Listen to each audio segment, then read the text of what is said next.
Chapter 3, The Journey Out. My freedom didn't come overnight or with one swift deliverance, but over a period of nearly 2 years, one truth at a time, God led me out. It is my hope that with the lessons from this manual, God can lead you out in a much quicker time. You've heard it said that a journey begins with a single step. My first step was to understand that I was in too deep to get out alone and to get help from the person who knew me the most. So with the new conviction that I had to be free, I approached my wife with my problem. I needed to come clean with her and ask for her help and forgiveness in a bigger way. I need you to pray for me, I said. Pray hard. Pray every day. Pray as often as you think about me. I've been struggling with pornography more than I told you before. I'm addicted, and not a day goes by hardly that I'm not messing up. I don't know how it got this bad, but I need to believe that I can be free. She was hurt but supportive, and we prayed that night that God would free me and set me on a right path. We'd follow up every night that we prayed together and continue to intensely pray that God would lead me out of this addiction and give me faith for freedom. This was a type of accountability partner that I probably needed all along. One who would pray, and pray some more.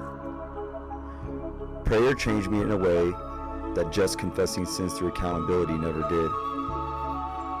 We had a purpose together beyond simply holding me accountable.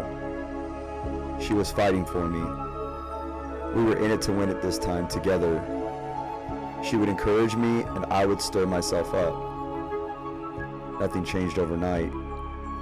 I was still messing up almost constantly, but in about a month or so, one thing had changed. I started to believe that I could be free. This was a huge step, my first real step. For years, I honestly didn't ever think I was going to be free. I went from slip up to slip up, hardly fighting. But just to believe again and have hope was like catching a glimmer of light from a dark place or a cool breeze in a sweltering attic. I went from thinking I can someday be free from this to believing it, to having strong conviction that I was going to kick this and that God was fighting with us.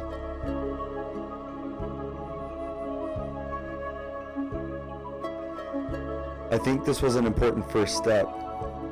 It started bringing me into an attitude of faith and agreement with God. Hebrews 11:6 gives us an important insight. Without faith, it is impossible to please Him. For he who comes to God must believe that He exists, and that He is a rewarder of those who diligently seek Him. We must come to God with this attitude of faith. Faith is like a key that unlocks what God is doing.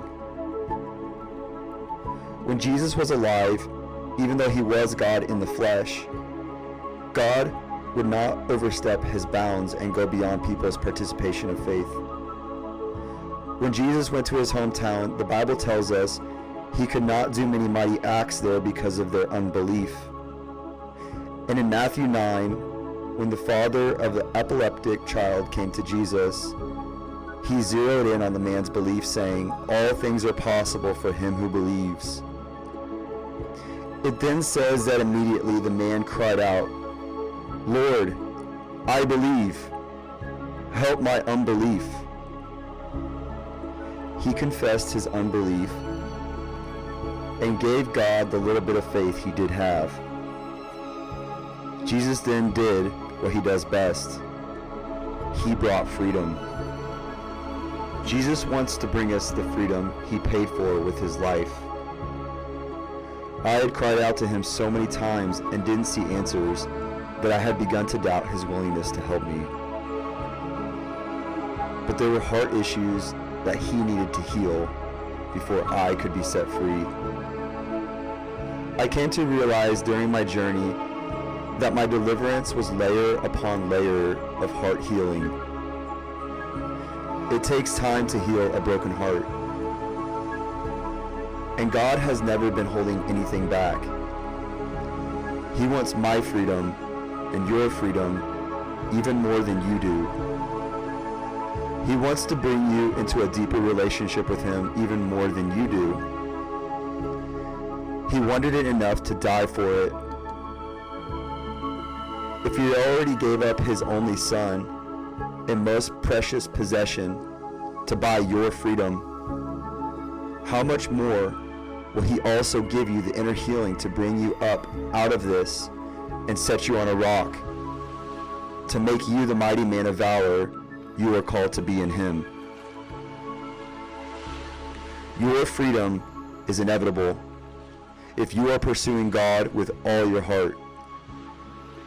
Be confident of this, that he who has begun a good work in you will complete it. Philippians 1:6.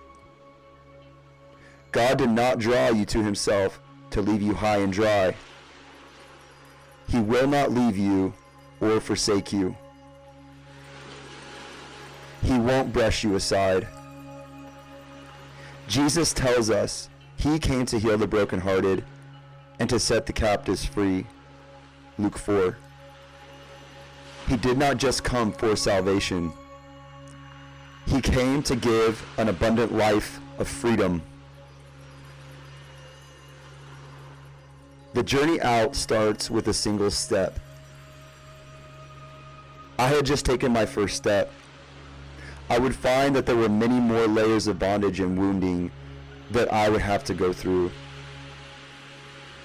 This book follows my order of progression to be set free.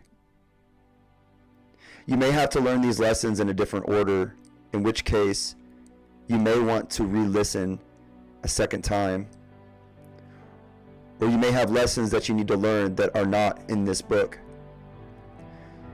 But God will take you through them and set you free. He has promised. Believe that you can be free. Ask God to give you the faith for your freedom, and let the promises of Scripture speak to you. Trust God that he's willing to fight for you, and you are not in this alone. Stand on his word and his character. All things are possible to him who believes.